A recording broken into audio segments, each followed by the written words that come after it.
Recently, I've been working to figure out how I can take my small shop and make it a high volume heat press shop in the space that I have. Well, I got the first clue, and that's a dual shuttle press. And here I have the Joto 16x20 dual shuttle press that I'll be using to test out and see if it can increase my productivity. How you guys doing? My name is Stan Basement T-Shirt Side Hustle, and I help people start t-shirt businesses from home.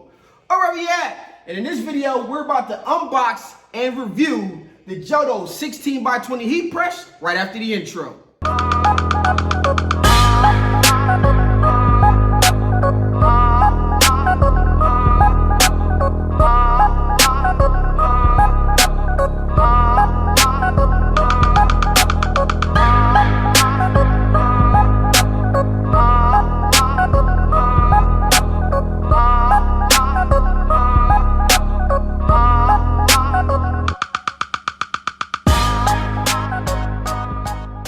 Before we get into it, guys, I need you guys to do one thing for me. I need you to like this video. I need you to do three things, actually. Like this video, comment, subscribe. Do all that good stuff because I make videos like this all the time. Yes, I mean all the time. Right now, I'm not in the best of lighting. We're going to resituate this whole thing. I just took all the little nuts and bolts out of here. I was not equipped to get this thing done. I had to steal some things from my contractor to try to get the top off of this. This is probably the biggest crate that I've gotten so far. It's like a full half crate. This is the heaviest machine that I've gotten. Well, I don't know if it's the heaviest, but either way, there's only been one other machine that I had to get and have somebody help me, and I actually moved it by myself, and it had me no good for the rest of the day. So I'm about to go ahead now, and we're gonna take a look inside. I already took a peek, but I want you guys to see it. So, looking inside here, we have the Joto dual shuttle press, and this thing is a beauty. I believe it's gonna increase my productivity by at least half when it comes to pressing. Basically, as I load one side up, I'm able to line the next shirt up, and as soon as I'm done, able to press it and keep it moving. So I'm excited about this. I don't know if I'm gonna need help lifting it, but I'm gonna try to do it myself just because that's what men do. And then if I need help, I'll figure it out later. So we want to take all of this stuff off of it here. It might be, oh, it's not actually bolted down. So you guys maybe can laugh at me a little bit here, but I think I can do it. Let's see what we can get done here. Oh, whew. Yeah, this was gonna give me another headache. So now you guys are about to watch me move this bad boy over to where it's about to live at, and you guys get to see me cut it on and test it out. So if you guys want to see it, stay tuned.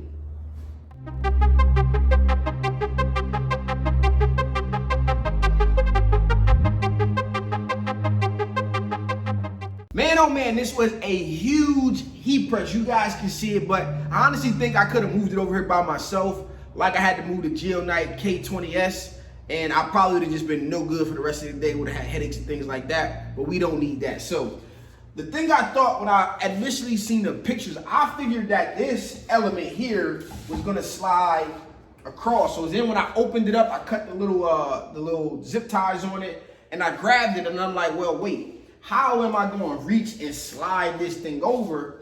And I seen the handle, and you know, automatically the handle makes you think slide out drawer, right? But it's not a slide out, it's a slide to the side. So I moved it over about 4 or 5 inches because I also still want to have room to put shirts on the side of me. I'm probably going to slide it a few more inches. But basically this slides back and forth.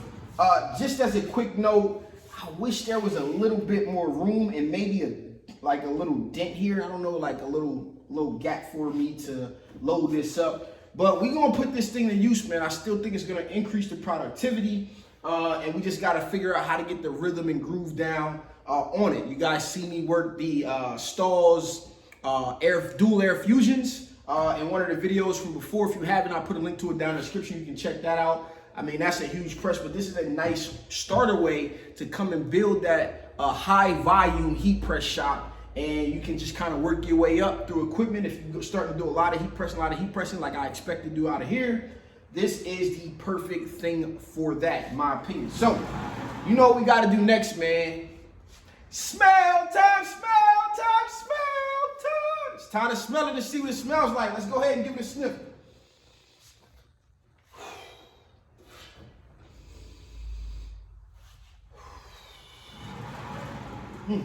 I can't quite put my nose on it. Okay, I think I got it, guys.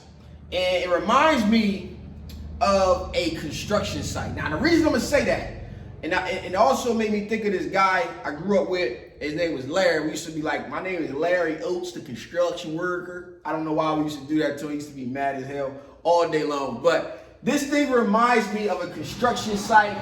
This is a heavy duty machine, man. And Joto makes very, very solid and good machines as it is. And this is something that I'm excited to see just because, man, being able to move faster. I already lined some shirts up. You guys can watch it right here. I prepared some shirts. I got about 12 to do. So I'm going to give you guys a time lapse of me pressing once I already get this thing timed to warm up and everything like that. So let's go ahead. Let's plug it up. Let's turn it on, see how fast it heats up. Let's check the heating element so we can get right to pressing.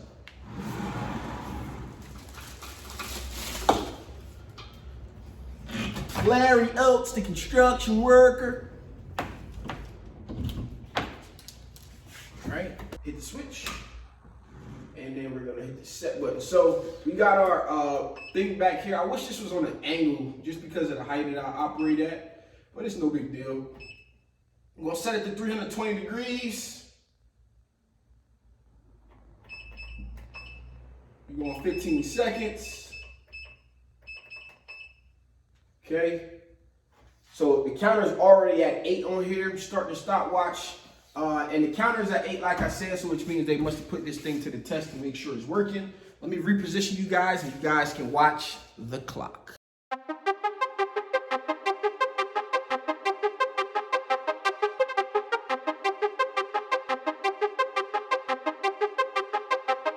Okay, so it's all warmed up and I can actually feel the heat over my shoulder right here. And it took about 15 minutes and 17 seconds to go ahead and warm up, which is pretty standard, is what I expected. Just because it is a Joto 16x20 heat press. So it's kind of pretty much standard here. So right now, what I did was, again, like I showed you guys earlier, I lined up a few shirts that I needed to press up and we're gonna test out the functionality. But before we get into that, I gotta look around and find the actual temperature gun so that we can test the heating element. See, where could it be? Where could it be? Where could it be? Oh, I got it. Over on the heat press cart from previous testing. So let's go ahead and test it out. We're gonna test in 5 points. Top right, top left, bottom left, dead center. So let's hit it. All right, we got about 300 right here.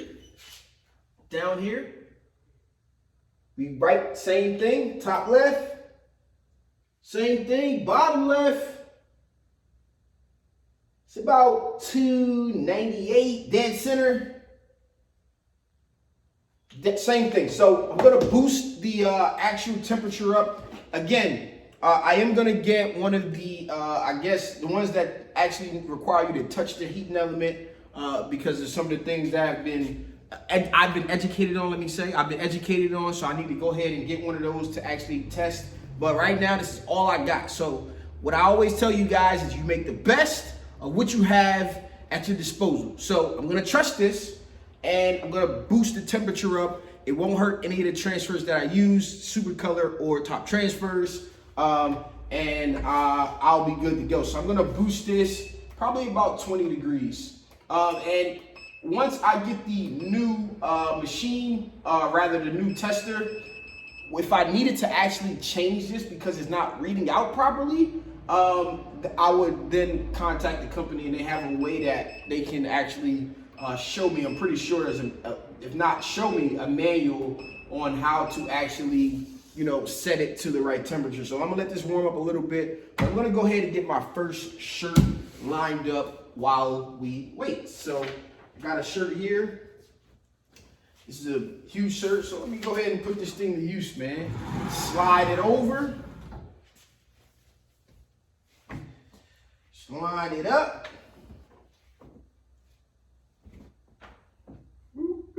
Everything the same, so this is a 2X shirt here. All right. Let's go ahead, test that out. All right, one of the things I can immediately see is that this here, I don't know about. Gotta get a little bit, I gotta get used to what it is or how I would do this. And see what we're gonna do there. So I'm gonna slide this back an inch. All right, and get my transfer lined up. There. Got it an inch off, right? Right there.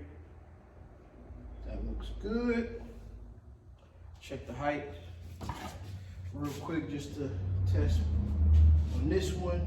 That looks good. We're gonna slide it over and we're gonna try to line up the next one. So I'm gonna do a few different things. And I'm gonna let you guys just go ahead and once I get these first two pressed, I'm gonna let you guys go ahead and watch a time lapse of me knocking out some work.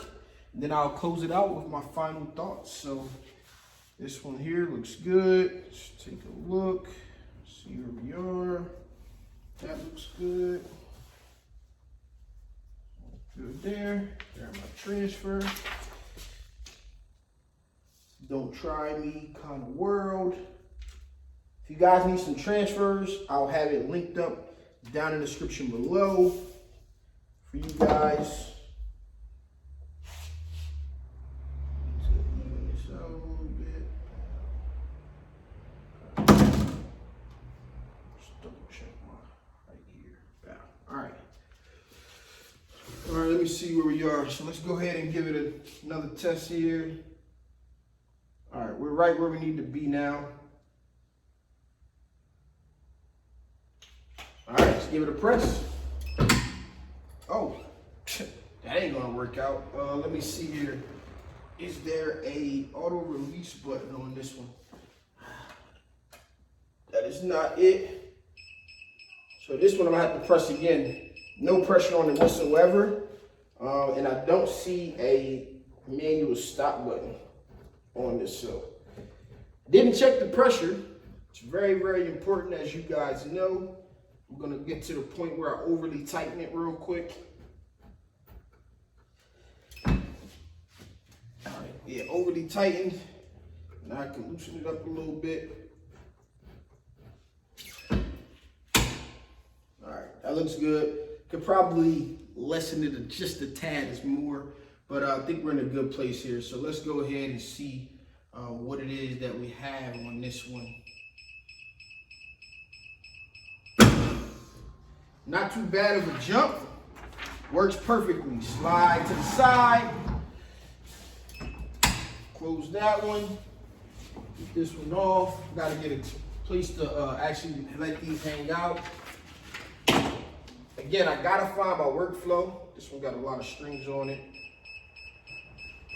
I'm going to have to get things in a position to find my workflow. But I'm not actually disappointed with how this is. It's actually pretty cool. Looks like a great thing. Could be a great thing to have and be able to use here coming up. So I'm excited about this. Let's go ahead and hit this one. Can't even see the words through here. Sometimes it gets a little hard to see white ink through the white paper. Although I told Top Transfers about my issue with this, and what they ended up doing was like a blue paper. Has a blue tint to it when you're working with colors. Now let me just try something a little bit different on this one here. And I want to try to line this job up while it's actually pressed down. So let's go ahead and do that. See what we get here. It's on a 15-second timer with an auto release.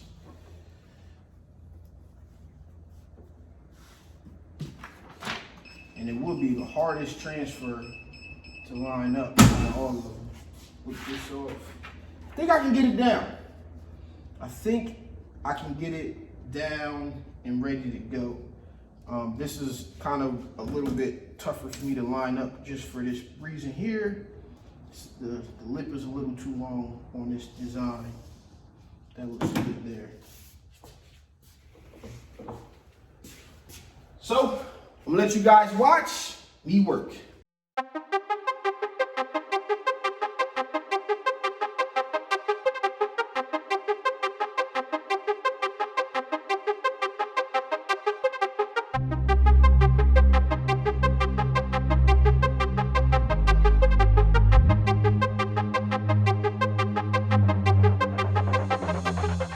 Okay, so let's talk about it. We have the Joto 16x20 dual shuttle press. You guys just got to watch me put it to use a little bit. It's gonna take some getting used to, so I don't wanna give you guys my final thoughts on it right this second, but I'm gonna give you guys just some of my preliminary assessments of the machine. All right, so I really do like the way that it slides back and forth here down at the bottom. I thought this part was gonna slide like I said, but moving that would have been like kind of like a hassle of some sort. Maybe it would have to been like another handle in order to do that. One of the things that I'm gonna kind of maybe have to get adjusted to is lining things up with this this gap here. I don't think the gap is quite wide enough, and just getting used to not having that handle piece of it that I'm used to, like with the shirts dangling, on how I line up shirts. But overall, man, the machine is good. I definitely think it's gonna increase productivity a little bit. Maybe not as much as I thought with these little things that may be wrong, but I need to make some adjustments. So this is something that I just gotta get the hang of things. I'm gonna use it a little bit more and try to go back and forth to figure out exactly what the workflow is. And again, the only other dual shuttle press that I used was from Hydronics to Air Fusion, and that even took me some time to get used to. But when you look at other people use those machines, they got a workflow down. So I'm gonna play with a few different ways of how I'm gonna use this machine, and then I'll just try to work with it over time, and then I'll let you guys know in a future video what my actual thoughts are on how good it is. But I like the machine just straight out of the box with the little bit that I used it. The one issue is this gap here. I don't think it's quite wide enough, and then I don't have a place to drop the shirts, which I'm used to. Just because I'm not used to it doesn't mean I can't find a way to use it and increase my productivity the way I want to. So that is what I have for this machine. If you guys want to pick one of these machines up, it'll be down in the description. If you want to pick up anything else from Heat Transfer Warehouse, you can visit htw.tshirtsize.com. That's my affiliate link to let them know that I sent you. Hope you guys enjoyed this video. Let me know down in the comments below what your thoughts are on this machine. And this is your boy Stan Bates from T-Shirt Side Hustle. Peace.